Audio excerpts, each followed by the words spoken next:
I'm thrilled to be with you here to celebrate the groundbreaking of the Applied Science Project. Now, that project consists of the renovation of an existing building and a brand new building. And those two buildings, together with the one that we're in here, the Crocker Science Center, will form the three-building Crocker Science Complex. With construction, already construction and renovation are well underway. And if you came along University Avenue recently, you've seen all the work that's going on there. But it's important to recognize and celebrate this historic milestone for the college and for the university. The collaborative and interdisciplinary nature of this project will bring together students and faculty who, working together, will address the grand challenges of our day and contribute to great advances in fundamental research. This is the future. It's our future, but most importantly, it's the future of the students who will be served by those buildings for generations to come.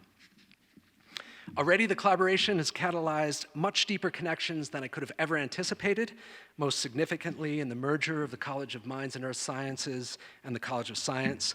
A lot of that is due to the leadership of my friend and counterpart here, DARRYL Butt, as well as that of John Horrell and Christoph Bohm, the chairs of Physics and Astronomy and Atmospheric Sciences. I want to acknowledge the hard work of many others who made this project possible. Stephanie McCarthy, principal at EDA, who leads the architecture team, Olkin Construction's team, Zach Lewis, Dan Pennick, Jeremy Blanc, the larger University of Utah project team, Kathy Anderson, Robin Burr, Ken Nye, Chris Hogan, and many others.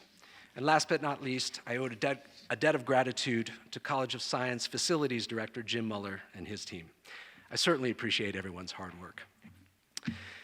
But none of this would be possible without Gary and Ann Crocker, lead donors and visionaries behind the Crocker Science Complex, which, as I mentioned, includes this building, the Crocker Science Center, and the new and renovated buildings that we're here to celebrate today. In a few moments, we'll hear from Gary about that vision and Gary and Ann's long history of engagement with the college. Thank you again, Gary and Ann.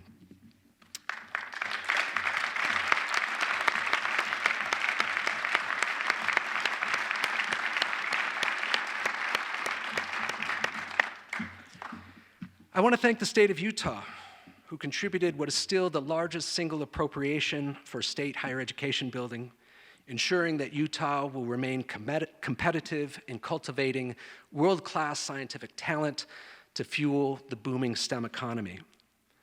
Thank you, Gary Herbert, for your leadership when you served as governor, and in particular for your foundational role in making this building a reality. I'd also like to express my gratitude and appreciation to other counterparts in Utah's Division of Facilities Construction and Management. That team, led by Jim Russell, Matt Boyer, and Lori Casca, have really been exceptional partners. This is a day of gratitude, emblematic of the character of what it takes to do extraordinary things in the Utah way. And it's a great pleasure to have one of our most distinguished physics alums, President Henry B. EYRING, joining us today. It's fitting that we're gathered here adjacent to the Henry EYRING Center for Cell and Genomic Science. As all of you know, it was the senior Henry EYRING who came to the university in the 1940s from Princeton, and he set up the graduate school and his laboratory in the Park Building, and whose dedication and commitment to excellence placed science at Utah on the exceptional trajectory that we still see accelerating today. Thank you for being here, President EYRING.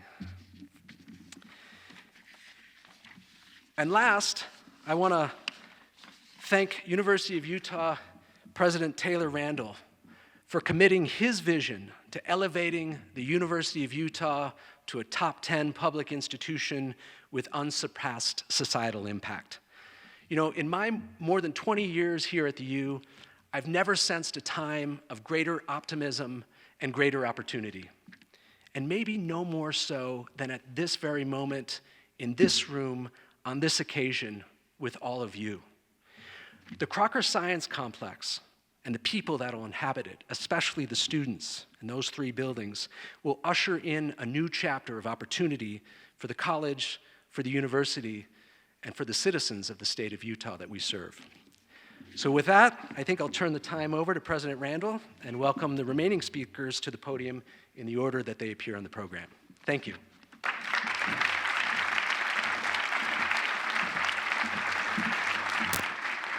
Well, let's just take a moment and thank Dean Peter TRAPA and the college staff and faculty that have made this event possible. Thank you very, very much.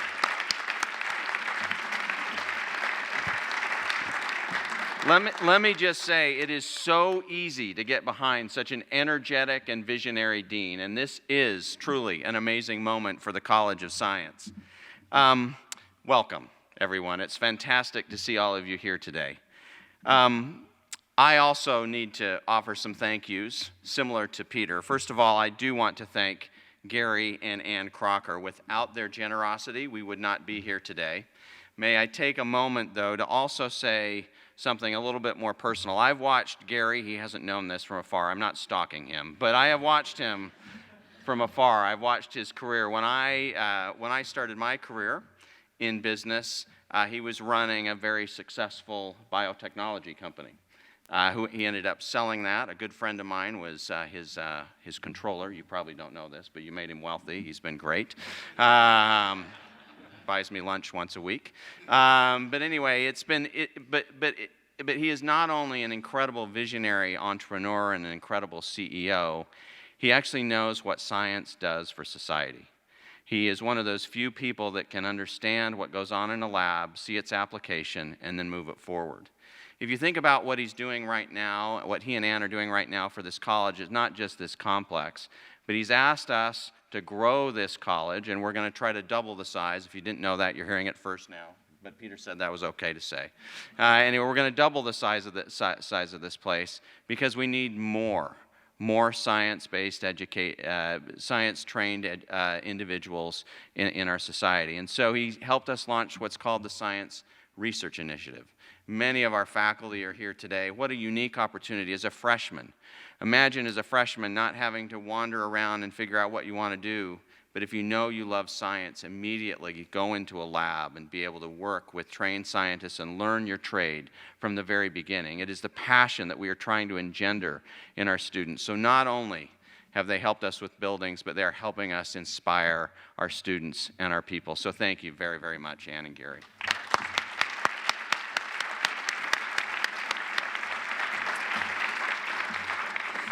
I also want to recognize Commissioner Wolstenhume. Thanks for being here. Former Governor Herbert, members of our boards of trustees, and also President EYRING.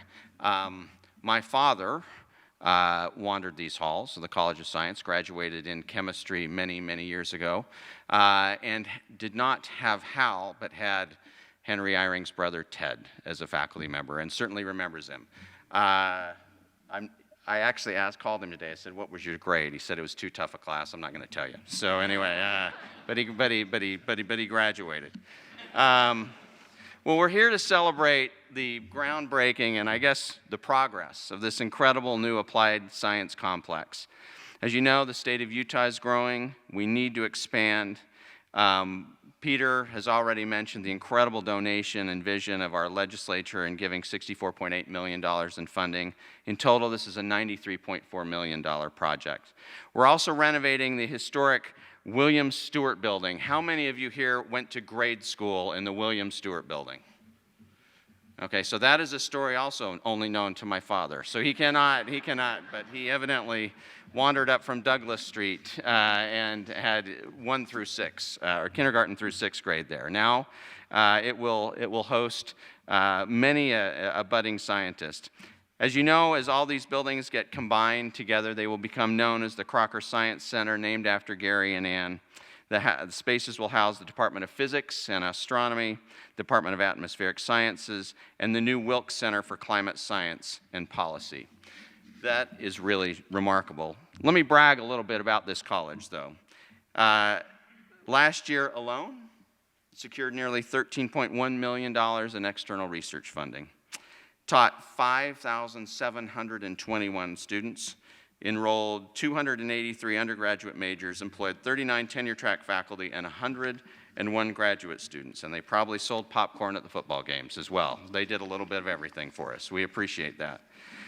Last year, in the last 10 years, the Utah system of higher education has actually increased the number of STEM degrees awarded by UC institutions by 102%.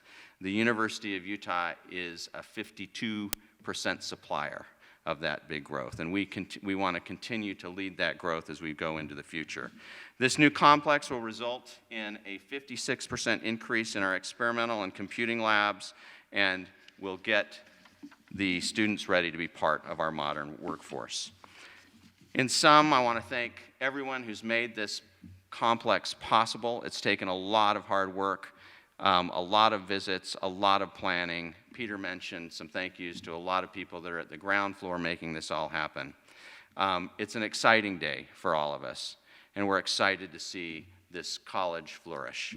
At this time, please join me in welcoming Gary Crocker to say a few words.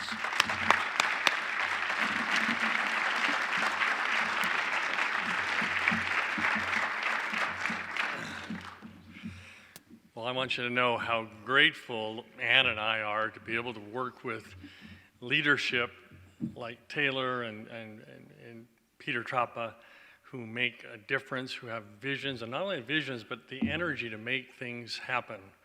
It's just extraordinary to have that kind of partnership on campus, and we're grateful to have the privilege of working with you. Well, this is a very important moment for Ann and I. It represents the culmination of 27 years of active collaboration with this College of Science here at the University of Utah. We've worked with 5 university presidents on this and other projects over the last 27 years, 4 wonderful deans. And all of this began in 1996 with a phone call from Peter TRAPA, no, Peter Stang, the former dean before Peter TRAPA of the College of Science. Peter had seen an article in the newspaper in 1996 about a company an open heart surgery company that I had just sold. We had run that company for 14 years. It was a world leader in open heart surgery devices.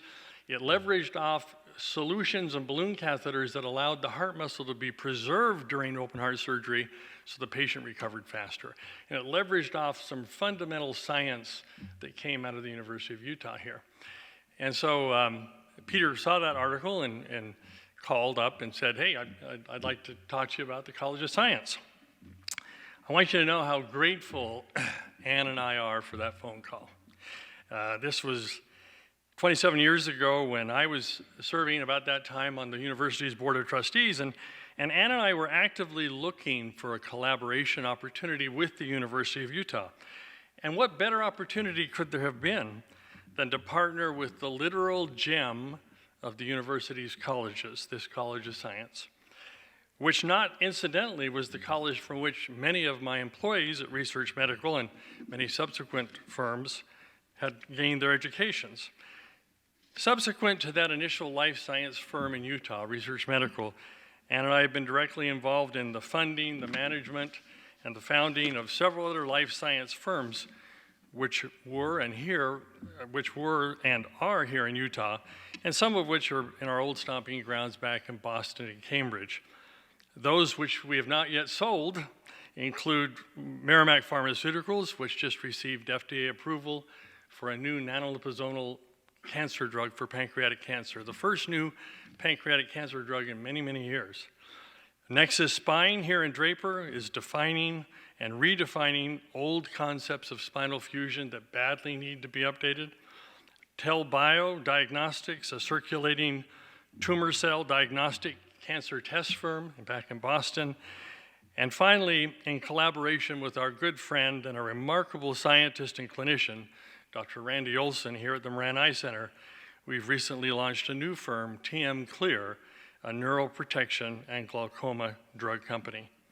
So in short, during the 48 years since I began selling medical products to 20 downtown Boston hospitals and thoroughly mutilating my business school career by skipping classes to do so, we've built upon a foundation of science-based innovations and technology. So The desire that Ann and I had and have to give back to this college is wonderfully appropriately expressed by giving back to the enhancement of this college, which is such a fountain of innovation and technology. With Peter Stang's encouragement, over 20 years ago, Ann and I elected to fund the College of Science Honors Students Residency House on the old Officers Row. Many of you will recall that row of homes that the officers had were converted into specialty homes for various colleges. And we just thought it would be a shame if the premier, in our minds, if the premier college of the university didn't have representation on that row. So we funded that, and years later, as our relationship with the college evolved, we were walking literally on that sidewalk in front of this building with Peter Stang's successor, Dean Pierre Sokolsky. And we paused in front of this old Thomas building, which at the time was essentially vacated and empty and abandoned after the move of the Natural History Museum. And all of my entrepreneurial and opportunistic urges were just surging. I thought, my heavens, that building needs to be the heart of the College of Science. That building needs to be the center focal point of a revitalized and rebuilt College of Science. And thus began the process of Ann and I deciding to make, for what was for us, a significant personal gift commitment, which was subsequently matched and further magnified by several wonderful, wonderful friends and foundations, including the Church of Jesus Christ of Latter-day Saints, the Eccles and the Sorensen Legacy, and the Dee and the Thanani Family Foundations, as well as the Ryrie and Harris and Patel families, many of whom are here today with us. With this private funding in hand, the next 6 or 7 years, we made annual pilgrimages to the state legislature. This was a long pregnancy. This didn't happen fast. And we were accompanied by wonderful friends, President David Pershing and Ruth Watkins, as well as many other members of the administration, to suggest to the legislature that this was an unparalleled opportunity to transform Utah's economy, to do something really fundamental, to really build a private-public partnership that could make a difference. And of course, to protect and to build upon the foundational work and the legacy laid down by Henry EYRING so many decades ago. Again, this was a long but eventually fruitful process, and the legislature, as Peter TRAPA just indicated, was able to come to the table with an extraordinary matching, more than matching situation that funded this remarkable complex. Ann and I would like to say a personal, special thank you to a remarkable governor, Gary Herbert, whose vision about the significance and the economic relevance of the sciences to the Utah economy played a very vital role in securing and helping put this private partnership together. We're appreciative of his example and his extraordinary leadership. It's so wonderful to live in a state with honest politicians, you know, and folks who get things done for the right reasons, and we admire him so much. So this building we're now gathered in is the first phase of this science complex, and today we are just so thrilled to be able to celebrate the second phase of this transformative process with the groundbreaking for the Applied Science Building, the brand new 150,000 square foot facility to our south, as well as the refurbishing of the historic Stewart Building. And again, historically, we're so grateful during the last several years for the leadership of David Pershing, Ruth Watkins, and now the extraordinary leadership of our good friend Taylor Randall, who have shared their visions for this second phase of this science complex, and who have encouraged us to provide a catalytic gift to help jumpstart this second phase of the project. we're very, very grateful for the leadership the last several years and the friendship of Dean Henry White and now Peter TRAPA. I got to tell you how extraordinarily effective they are in leading this project and how they have made this a living reality instead of just a good idea. In the end, and I really am coming to the end, in the end, when all is said and done, the core objective of philanthropy for Ann and I has always been the impact that a gift might have on individual lives. You know, given our life journey,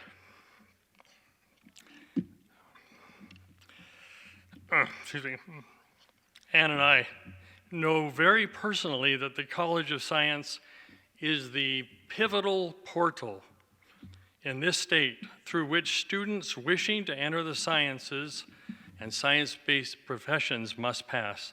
Literally all of the U's and most of the state's scientists, engineers, physicians, nurses, software designers, pharmacists, dentists, mathematicians, physicists, astronomers, and other science specialists gain their foundational science education in these buildings and in these labs. Thousands of students every year taking courses in this complex. And as their educations move forward, the opportunities created ripple literally throughout our diversified economy. As Governor Herbert and now Governor Cox have noted several times, something that's the envy of literally every other state in this nation. But in my mind and in Ann's mind, as we reflect on this project, there's something even more important than the impact on the economy, and that's the impact on individual lives. Students who will emerge educated and prepared to live lives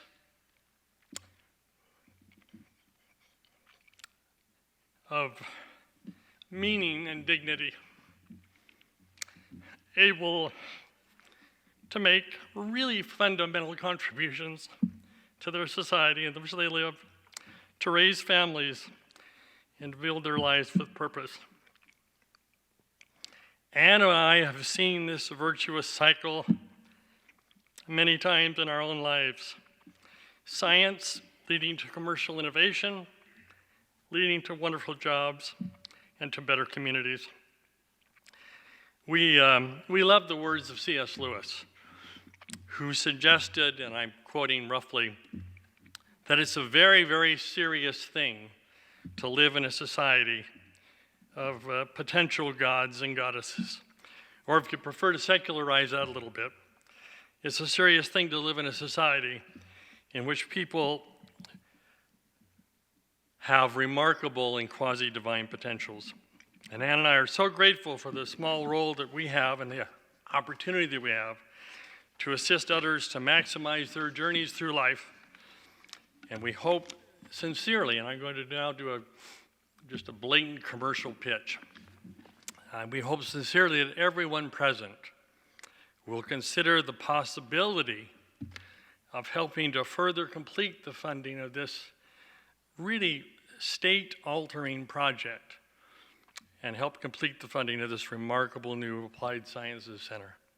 So thank you, Dean, and all the faculty that we love and respect so much for the blessing of working with you on this expanding complex that will benefit the state and many individuals for decades to come.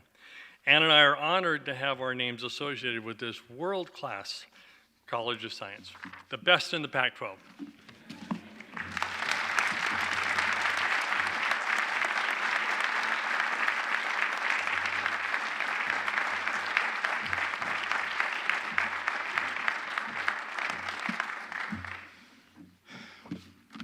Well said, Gary. I'm honored to be here with all of you today as I look in the audience to see a lot of old friends and new friends. And this certainly is a great occasion. It's what I would call a red letter day here at the University of Utah. And I predict that this is going to be a catalyst for us as we move forward in this new year to win the Rose Bowl next time.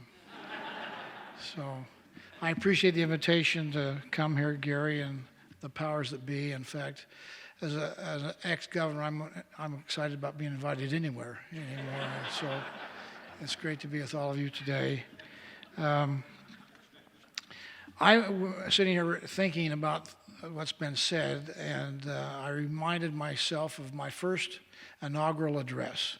I'm sure, other than Mike Maurer, none of you know this, but Mike's probably got it on his nightstand. But in that first inaugural address, I said, and by the way, we were at the depths of the Great Recession. You business people remember that. And I said, we've got to come together and form partnerships, working together. And if we would do that and create partnerships working together, we call them public-private partnerships, or 3 Ps, that there is no limit to what we could accomplish. And that's been part of the Utah way, is that we do in fact work together in spite of some differences we have in policy, philosophy, what we think is the right way or the wrong way.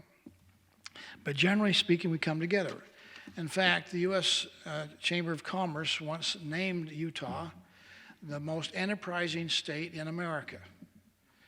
And they said, they had a number of metrics, but the main thing they said, and I know this is true because on the front page of the Deseret News, it said that the ability to work together in the state of Utah is without equal in the nation. And so again, that was our philosophy, what we wanted to reiterate in my inaugural address, and see if we couldn't have a team effort. We all know team, and we're all part of the team. We're all part of the Utah team. And we all have different roles to play, but they're all important. And the better we play them, the more opportunity we have to score and move the football down the field. In fact, in my administration, Mike would know this, we said 2 things. I'm just newly installed as the governor. We're in the depths of a Great Recession. What do? We're going to focus on the economy.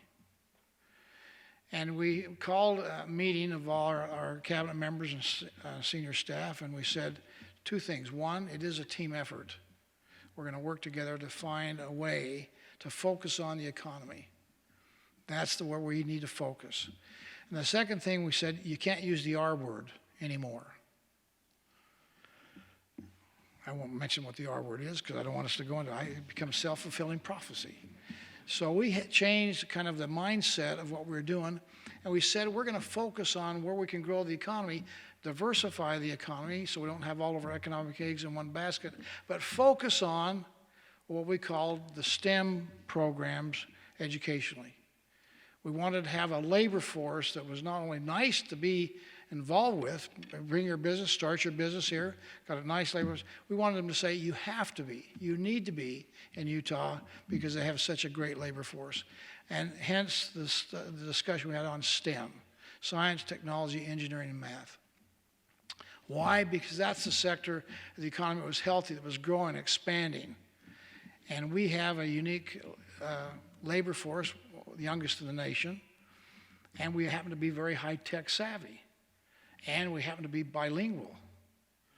We have a labor force that really is suited for business, not only here in Utah and Intermountain West or the country, but worldwide. We improved our trade missions going around to the countries of the world and helped spur the economic growth and expansion we had here in Utah. And our goal was to become the best performing economy in America. People laughed. Even my senior staff laughed, except for Mike. I know Mike didn't laugh.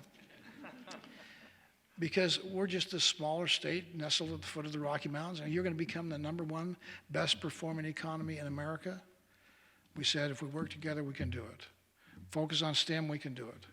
And of course, we have done it, and we continue to be the most healthy, diverse economy in America today. Along with that focus on economic recovery and expansion, I can tell you, just again, many more experts here in the room than myself, but the STEM industries we have now, depending on what statistic you look at, 23 to 25% of all the jobs we have in the economy of America are STEM-related jobs. That's an area that really is, in fact, in high demand. Right now, that contributes over $5 trillion to the United States economy. $5 trillion. We export now nearly $1 trillion of businesses involved with STEM education, and we have right now currently about 26 million jobs in STEM areas. So again, the growth has been phenomenal. It impacts all parts of life, the science, the technology, the engineering. Working together gives us better products, better services. It gives us a better lifestyle. It's a unique thing of how they all hook together. And this complex is going to be ground zero for that continued educational opportunities. By 2025, as we continue to grow, we're going to be about 3.5 million jobs too many, or at least for the labor force, which means there's great opportunity for our young people to find STEM education as a field of study that's going to provide them with opportunities in the future to support themselves and their families. I just came from the Capitol. People are out there prowling the halls, and I happen to be one of them. But I bumped into a elementary school class, fourth graders, studying Utah history, from American Fork, Barrett Elementary School, and they asked if I'd get some pictures with them. I was impressed that they could recognize me, so smart class, and so I said, sure, and I said, let me tell you a few things, and I'll tell you what I told them. One, you're in this beautiful Capitol building, which is ornate, it's a work of art. It is probably the most beautiful Capitol building in America. Mike's been to all 50, and he will verify that. I was in Chicago, but in Springfield, Illinois, where the Illinois Capitol was, which is the largest Capitol in America. It's very big and still under construction and expansion. In their brochure, I thought, this is talk about being honest. It said they're very duly proud of their Capitol building. It said, beautiful Capitol building here in Springfield for the state of Illinois, second only to the Capitol in beauty that we find in Utah. So that's pretty high praise. We have a beautiful building.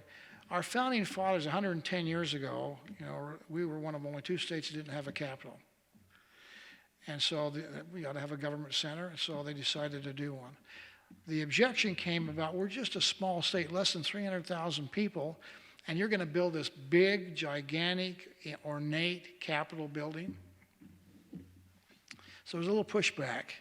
But the leaders at the time said this, a lesson for all of us. They said, we're not building for what we are today. We're building for what we can become tomorrow. They had a significant vision of what the future could be here in this state, and this what was then a smaller state nestled at the foot of the Rocky Mountains. That's the first thing. They had a vision. The second thing was just as equally important, because all the naysayers were there saying, we don't want to spend that kind of money, it's too big, we don't need it. They said, not only are we building for tomorrow, but we're going to have the courage to make sure that we implement the vision. And now as we look back, we say, wow, how wonderful were those folks to see that vision and implement that vision that we all are now beneficiaries of. I see the same thing here with the Crocker Science Project, for people who are giving back, trying to find ways to support and help improve people's lives. Gary talks about the individuals changing people's lives. When I talk to these young people, I said, this is what you want to know about the Capitol. And I'll tell you this, a very simple phrase, we let them in a little chant. We said, if you want a good job, get a good education. If you get a good education, you'll get a good job. You'll have doors of opportunity. You'll have choices and options to make in your life and be able to provide for yourself and your family. That's just as true today as ever. And I appreciate the fact that because of people like Gary and Ann Crocker, who are sharing of their time and their talents, this ability to work together. What we're honoring today is that ability to, in fact, have people step up and help lead, have a vision. He's talked about 27 years of visioning, and the courage to continue on that journey to bring us all together as we work together as a team. The acronym we use, Mike, TEAM, is what? Together, everybody achieves more. Very good. TEAM, together, everyone achieves more. I know it's hokey, but it's true. Together, everyone achieves more. The team concept works well in Utah, Because of what we have, and by the way, STEM is what we're talking about here. I've got to excuse my wife. She planned to be here, couldn't make it. But a shout out to her. She said, don't forget the arts. And so we've called it in Utah STEAM. Science, technology, engineering, arts, and math. Because developing that creative side of your brain makes for better scientists, better engineers, better entrepreneurs, thinking outside the box. The Moran Eye Center, how many things have you done, Randy, at the Moran Eye Center to make things better? Working on my eye, I hope we're going to get better. I have a detached retina he's been trying to fix for me. So anyway, it's great to be with you. It's great to be in Utah at this wonderful time. It's great to see this new beginning here and what it's going to provide for us, for our young people to get a good education and get a good job. So thank you. Congratulations to one and all. It's an honor to be with you today.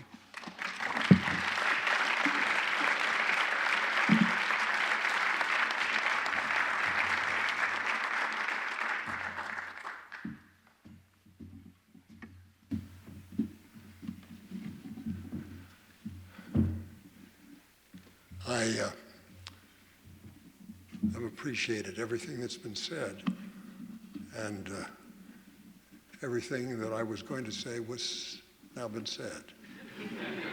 And I think it's not good to begin with amen, but I might. I thought perhaps I'd throw away what I thought I was going to say because it's said better by those. And just for a moment of nostalgia, if I may. And I know I'll be brief. I think I was told 4 minutes, so let's see if I can be nostalgic in 4 minutes. When I walked into the building, I realized this is the library. And the physics library was in the basement. And I began to remember things of walking here up to my father's office. And I thought, perhaps I'll just tell a story. I think it has some relevance to say that, look, we're here at a moment of great possibilities, and I think the Crockers have done a wonderful thing, and the leaders here. But I thought I'd like to take you back in history just for a second. There was a man named A. Ray Olpen who became the 7th president of this university. He had a PhD in physics. He had been at Bell Labs. He was one of the ones who did the work that led to the first television. It was a PhD in physics and a serious one. He was the 7th president of this university, and he did the problem of saying, now what am I going to do that could make a difference? And he had the feeling that somehow it lay in the sciences. Interesting, because of his background, I guess reasonable. He called his friend at Princeton University, my father, Dr. Henry EYRING, in the chemistry department. Those of you in the room know that even at that age, he was in his 40s, he was world famous for his work in chemical kinetics. Had a wonderful laboratory, had his own institute.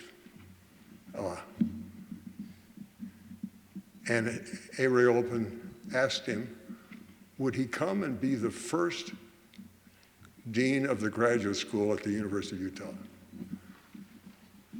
And he liked Olpen, but he said,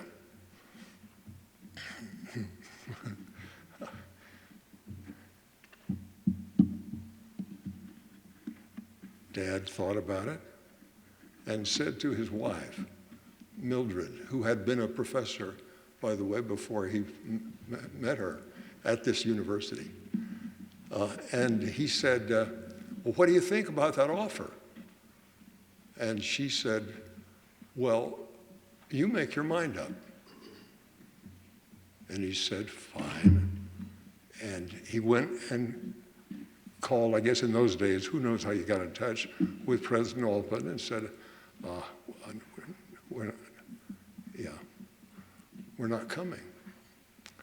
I'm going to stay here in a great scientific setting.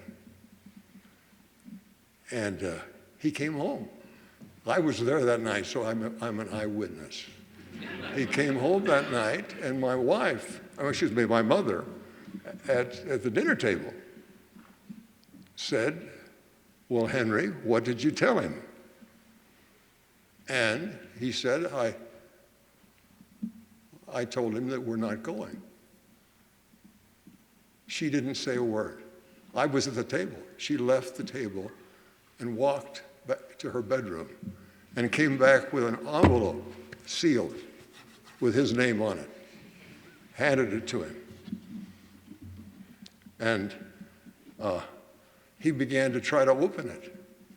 And he said, no, not now. You open that at your laboratory tomorrow.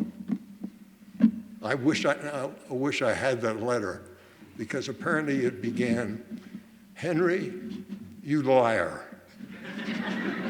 You promised me when we came here to Princeton that if you ever had the chance to go back to Utah and take my boys there, 3 sons, and he said,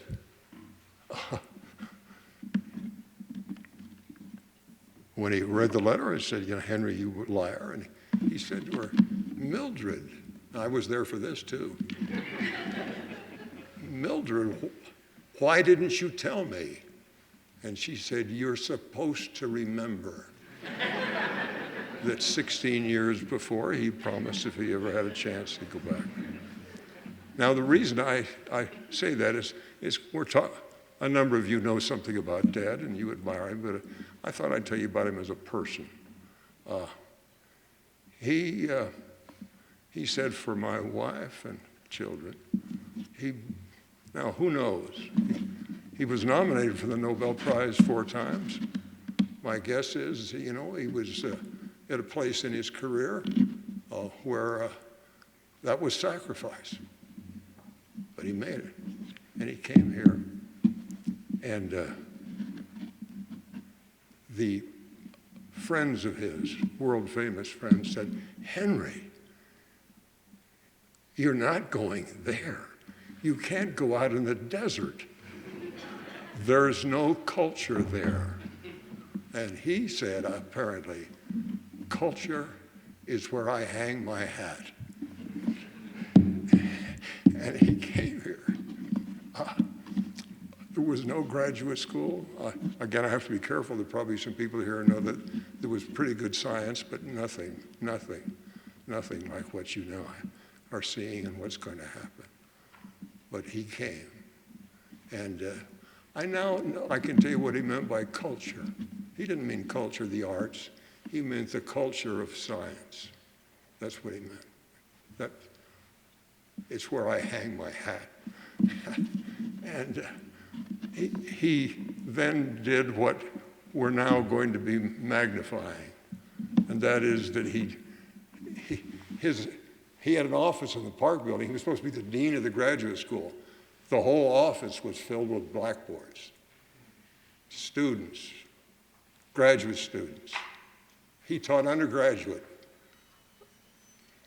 postdocs that have changed the world, some of them. I was, in fact, once lecturing in Seoul, Korea, and a huge crowd came to hear me. And I said, "What was that about?" Governor Levitt, by the way, was there at the time. And he knew. He says, "They thought it was your father."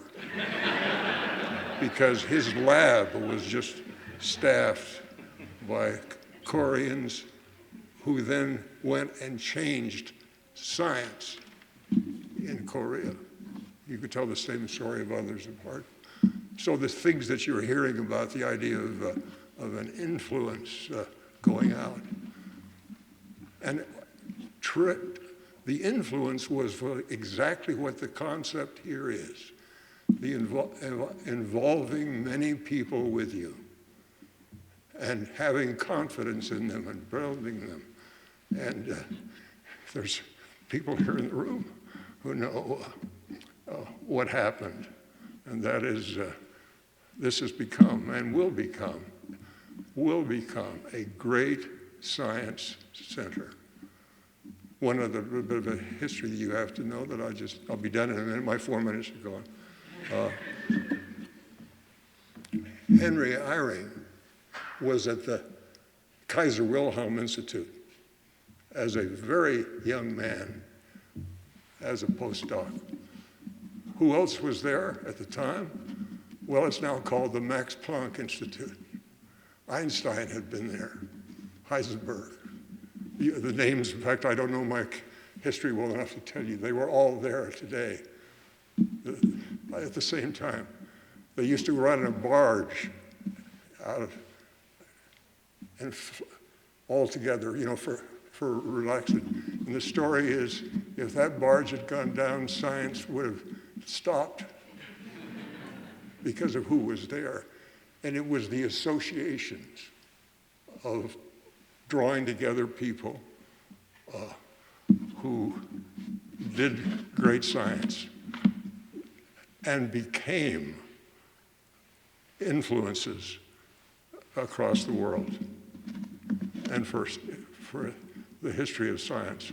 Now, I'm not predicting, and I don't know that's going to happen here, but I just know that idea of bringing people together, particularly the young. That whole group, except for Einstein, who was older, they were in their early 30s. And I wish I knew my history of science well enough to name all the names that were there. That concept is what we're talking about here today. The idea, can we bring together young people who, now I think it's not just to make them great scientists. I don't think that at all. I think that the process of learning science in the way it ought to be done, where you're solving difficult problems, where you know it's worth it to just work and think and care about finding a little truth, and then helping others do it and do it together. That's what we're talking about here. And I'm not predicting this will become the Max Planck Institute. I don't know if that's what we want. I think we want a place where people learn to achieve in the solving of very difficult problems. There's no better beginning, at least from my little experience, in being in my father's lab and seeing how he helped me believe that I could if I worked hard enough, and frankly got the help of heaven. And he did his science that way. By the way, I'm sorry to tell you that he thought himself as a little boy that was just working on problems, and that he was getting help from heaven. I was with him in New York once. He was president of the American Chemical Society, and someone challenged him about one of his ideas. And he said, well, and he said, you've been on the other side of that question. And my father said, I've been on every side of that question I can, and I know I get it wrong, and then I go back again. And sometimes I think God looks down and says, Henry, you got it wrong again. And then he goes back at it. And that kind of dogged belief in that you can solve very hard problems is part of what, when we speak applied science, some of it will be done in all kinds of ways. But that's the applied sciences. I can solve hard problems.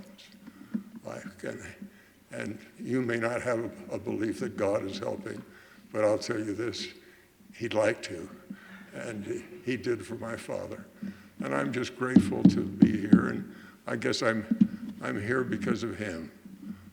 And I think I want to thank A. Ray Walpin, who's somewhere in heaven now, and my mother for getting my father here to have the experience and create an experience that I had here as one of his students. Thank you. Thank you for giving me the opportunity to reminisce a little bit. And from that reminiscence, suggest to you that these wonderful futures that are being talked about, I think are really possible, and I believe they will happen.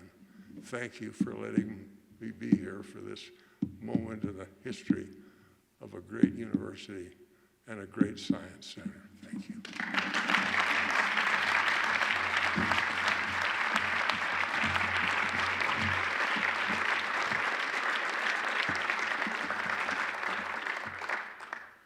Good grief, what a hard act to follow. So I'm going to cut my words a little bit short. I have the honor of bringing this ceremony to a conclusion, and I would maybe say, and ring in the bell for the reception. Just a few words from my end. The new Applied Science Building is going to be a beacon of the Crocker Science Complex, the Merge College of Science, and the University of Utah. And it's going to symbolize and also enable synergies between our students, our educators, and our research that will ultimately make the whole greater than the sum of the parts. And I apologize, Peter. He's a mathematician. He gets angry when I say this, but we're making 2 + 2 = something much greater than 4. I'll just say the Applied Science Building is going to be a home base and a catalyst for learning and innovation for the 21st century, and it's going to touch thousands of lives. And I have some logistical things to say, but what I'd like you to do is just, if you wouldn't mind, if you're able to stand and give a huge round of applause for Ann and Gary Crocker, and also Peter TRAPA for all the work he did in our speakers.